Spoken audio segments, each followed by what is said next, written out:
Circling to enter ring number 3 is number 150. 150. This is Fortunate Cookie, ridden by Jennifer Osborne, an amateur from Las Vegas, Nevada.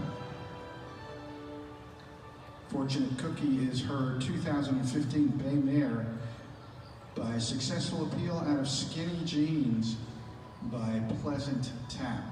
Bred in Washington by Todd Hansen and Sean Hansen. Last raced 2018, November 15, 2018 at Golden Gate Fields. So here we are entering for our dressage test at the Retired Racehorse Project. I went ahead and left the sound up so you could hear the announcer talk about Flynn here, and he was talking about how her last race was in November of 2018. It was a rule for the contest that, the horse had its last race within a certain time period, and it's a rule that not a lot of people followed, and it's something that is kind of whispered about throughout the contest, but I knew it going in. So here we're doing, this was the novice dressage test for eventing, and she's not the best mover in the whole world, so I just tried to ride an accurate test and just keep her quiet and just keep her from kind of blowing up and going hollow like she can be sometimes. So here she's actually being really good. They gave us a lot of time to warm up down there. Like when you rode down the hill, the other person was still going, which that's uncommon in dressage tests. Usually you only get about 30 seconds to a minute for the horse to acclimate, and here I probably had a good 5-6 minutes before we went into the ring. Right here we're supposed to be doing the stretch trot, where she's supposed to stretch down low. She can do a lot better, but just right there she wasn't the best, but we just kept rolling on through. Like I said in the beginning, I basically just wanted to ride an accurate test. I wasn't trying to get the most out of her, and in the end that is exactly what the judge commented on. She said that ask her to kind of move more forward and all that. And at this point in Flynn's training, she just kind of wasn't ready for that. Here you can see her going up and down in the contact. So it would be a lot at this stage in training to kind of ask her to, move forward, stay collected, do the correct test. And so you just kind of hedge your bets at that point, and you're just like, okay, let me just try and get the most out of what I've got. So here she's actually being really good. That was a pretty decent canter transition. And the right is usually her worst direction. And so here I'm just trying to make sure the circle is the proper size. The first canter circle was a little small. And then just make sure that we're on our mark and that we're breaking to the trot when we're supposed to. I never looked at our score, but I'm sure it was probably 30 something, just because she's not moving as forward as she could in the working trot. So here I thought she did a pretty decent free walk. There was a lot going on. The stands are right in front of us where she's walking to, and then the warm-up arena would be on my right. And then there's other rings and other horses going on the right side. So, I mean, all in all, I was pretty happy. She warmed up great. She can have a tendency to get hollow in her back, like she's kind of doing right there, which was the only time she really did it during the whole test. But all in all, I was pretty happy with her. And then here we're just trying to halt straight. That's probably as straight as we're going to get. And then we walked out and had a nice conversation with the judge. They were really, really nice about everything. So like I was saying on the dressage video that just played, after I rode up in the end of the video, the judge was really, really nice and complimentary and just told me things to work on with the horse. It was already stuff that I already knew that I needed to work on with her.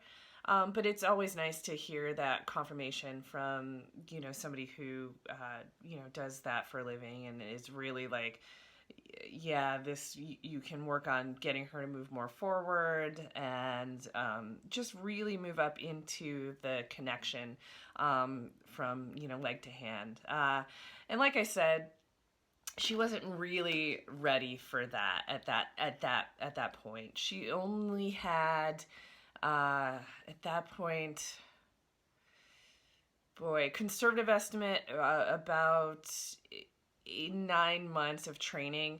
Like I said in previous videos, I'm a professional firefighter, so I essentially had a third less time than everybody else because I work 10, 24-hour shifts a month. So there's 10 days a month where I can't get to the barn. That's just how it is. So on top of that, a couple months before the contest in October, she had a stone bruise, so that kind of delayed our training because we had to really, really slow down and just not do all the training that we needed to get done. So that kind of delayed her progress. And then she had an accident with one of the stable hands at work, or at where she's boarded at, pulled the tractor in, and she ended up cutting her leg up in the stall. So those delays and things like that kind of did affect how trained she was by the time we got there. So by the time we got there, bottom line, she was, in transition. You can see that she's up and down on the contact. She's trying, which is the most important part, that she's trying. And she, worked her heart out, but you can see in the video, she's a little green at points. Like, she does want to come from the contact. She does want to hollow her back because that's what was natural to her prior to all this training. And then that's pretty much what you need to work on when you get any new horse, any young horse, is getting them to relax through their back, getting them to kind of come forward in a relaxed way with their back open. Not so much where their head is, but you just want their back open and relaxed. So bottom line, I thought she did really well in the dressage test. And a lot of people from the last video they liked the fact that I was talking about just the ins and outs in the contest. So I'm just going to spend a couple more minutes just talking about a couple more things about the contest that if you didn't already know. Like I kind of alluded to in the video during the dressage test, there's things that were whispered about prior to me entering the contest. I talked to a lot of past contestants, and they kind of went back and forth and said, look, it's a fun contest. You should do it. It's really great exposure and you get to meet lots of cool people, which all of that was true. But then they would always follow it up with, well, just so you know, it's kind of, some of the judging isn't 100% fair. I felt like I got judged fairly in both of my events. I felt like, yeah, that was about where we were supposed to finish. But I did see a couple examples where the horse that was probably the better horse didn't finish first. But that always happens in anything that's subjective in judging. I mean, it's never, ever going to be perfect.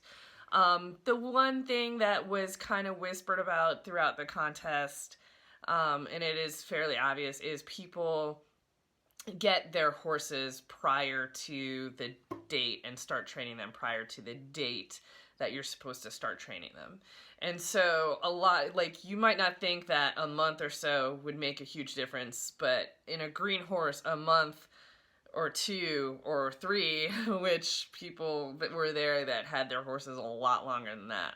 So it makes a huge difference in the product that shows up for the contest. So it's just one of those things that I knew going in. Like I said, previous contestants told me, oh yeah, like, you know, people get their horses way before they're supposed to, and there's little ins and outs of the rules. So it is what it is. I went in with my eyes open, knowing that I just wanted to go and mainly just test myself and see how much I could progress a horse in that short period of time. And that's why it was important to me to follow the rules, and that's what I did. As far as everything else, you know, I'll try to get into the other stuff a little bit more in a next video. And so I hope you enjoyed this. I hope it wasn't too boring. I know it's kind of long. So anyway, thanks.